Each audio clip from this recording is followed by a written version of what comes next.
Hey everybody, Bobby Mar here, and I'm out at a cafe. Sorry for my delay, but here we are for my weekly Siopa chat. I'm here every day at 11:45 a.m. Eastern Standard Time on Thursdays. Today I'm at 1:15, but today our topic is really interesting. And if you like this, share this on Twitter, share this on Facebook. Let's get people part of the conversation. My name is Bobby Umar. I'm a four-time TEDx speaker, one of Inc. Magazine's top 100 leadership speakers, and most recently named a top 7 networking guru to follow on Twitter. And I'm here to share my thoughts and help entrepreneurs, help leaders, and help career people to help figure out how to seize their passion. And today's topic is the power of mindset. Now, I'm from Toronto, Canada. Type below where you're from. I'd love to hear where you're from so I can say hello.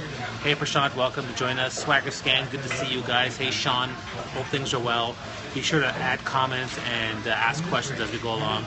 We're doing these every week, and we're helping a lot of people find more passion and purpose in their lives. So that's really what we're all about.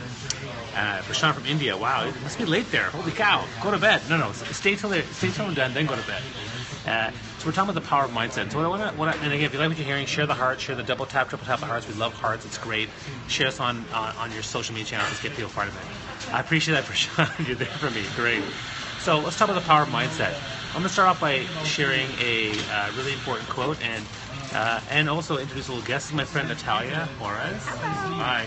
So she's a love coach and also really into branding too. What else would you say? Branding. I specialize in breakup recovery. Okay. And dating strategy. Awesome. So we're going to talk about. I'm talking about mindset. So what I told everybody is that she's joining me today because I forgot I booked her for a lunch date, and so we're going to do this now. Double booked. Yeah. So the first thing with mindset. I'm going to start with a quote. Okay, Henry Ford. Whether you think you can or whether you think you can't, you're right. What that means is that if you believe you can do it, you're going to be way more likely to be able to achieve it. And if you believe you can't do it, you're less likely to be able to achieve it. And that's where mindset becomes a powerful aspect in terms of whatever goal you're trying to achieve. I use the same thing in my health journey. I use it in my business, in my coaching practice. Everything I'm doing, there's a certain belief system that comes into play. So that really tells you, number one, why mindset is so important. And the second thing I like to share, I'll let Natalia pipe in on her idea after I've done one more. The other one I'll talk about is limiting beliefs. So the idea is that we all have limiting beliefs. And what these are is they constantly talk to us about what we can or cannot do, about assumptions that we make internally that we don't know about.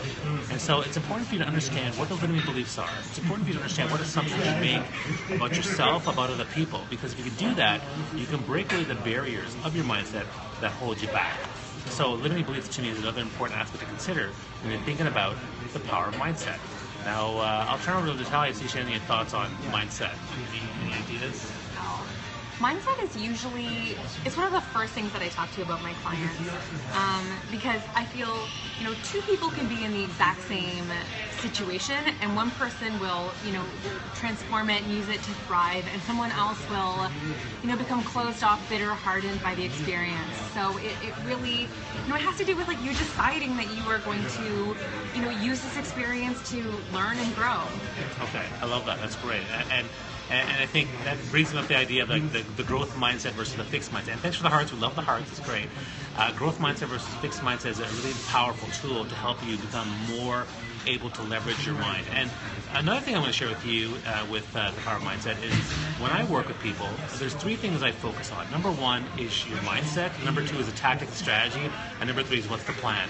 And so whatever you're trying to do, if I'm trying to lose weight, if I'm trying to pass a test, if I'm trying to build my business, the first thing is what's your actual mindset? So think about that because it's the first step before everything else. If the mindset is bad, then the tactics and strategies will not work as well. The plan will not be as effective. So for me, that's another thing.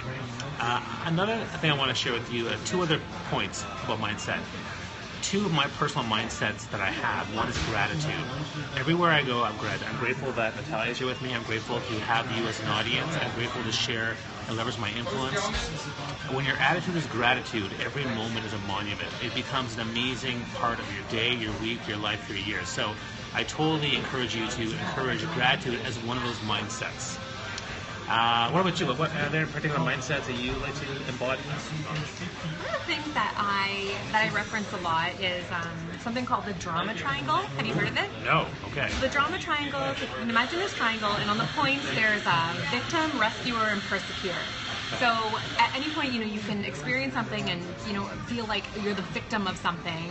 And but then if you're the victim, then someone else is the persecutor. So you kind of you create that dynamic.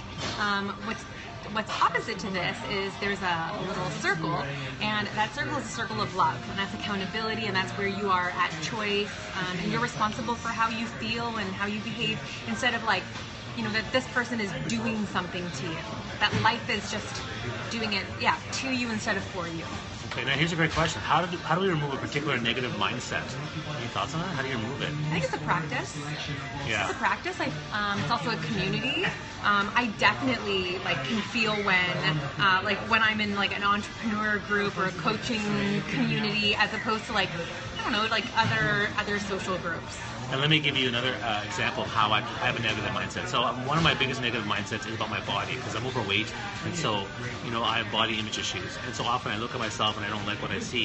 How do I change that? Well, mindfulness, and also practicing to love parts of me and then get to the whole of me. So one of the things my counselor told me years ago is look at yourself and try to find things you like as opposed to focusing on what you don't like. And by practicing that mindset, I get better and better at starting to love myself and to accept myself. And whenever I feel those, hateful feelings towards certain parts of my body, they're not as bad anymore. So, again, to her point, it takes practice. You got to practice. And I think the last thing I want to share before we head off, I love the thanks, guys. The last thing I'll share is another important mindset to have is empathy.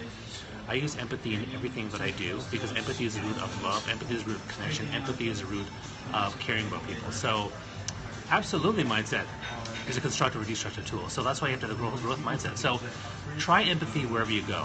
Empathize with people. Anyone who caused you pain, anyone who caused you problems, they are projecting their own pain and their own problems. So if you can empathize with that, it'll affect you less. And I find that's helped me in every single aspect of my life, particularly in social media and some of the bullying I get online, because I'm talking about things that are really personal and political. So to me, empathy is a really important piece.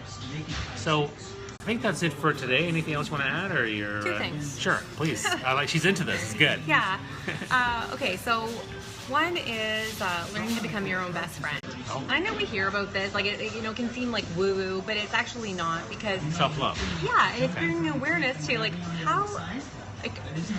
We say this, but it's really this practice of, if you start tracking the things that you're saying to yourself, and then turning that around, hey, if your friend was saying this about themselves, what would you say? So you kind of learn how to become your own internal coach. The second piece is around perspective, and I think about this a lot. You're gonna die. You're gonna die.